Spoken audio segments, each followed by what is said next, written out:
आदर्श आचरण विधिर उल्लंघन अभियोग आनी बीजेपी विरोध में राज्य मुख्य निर्वाचन अधिकारी को भेटी बीजेडी। धर्मशाला रे बीजेपी पक्षरु बेआईन भावे दलीय ऑफिस खोल जाइथिबा अभियोग होईछि।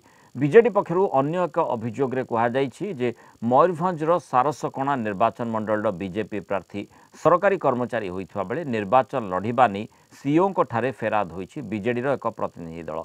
एने दृढ़ कार्यानुष्ठान दाबी करिछि बीजेडी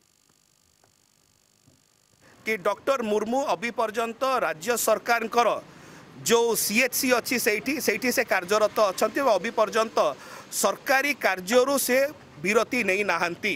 तापरे मध्य भारतीय जनता पार्टी तांकु की प्रकार भाव में गोटे निर्वाचन रे ओल्हेला एवं तांकर ना को घोषणा करागला यह आचरण विधिर उल्लंघन। भारतीय जनता पार्टी धर्मशाला रे तांकर जो पार्टी ऑफिस चलैचंती गोटे सरकारी जमी को जबरदखल करी ता उपरे दृढ़ कार्यानुष्ठान सीओ नवा आवश्यकता रही, इलेक्शन कमिशन नवार आवश्यकता रही आमर दाबी रही।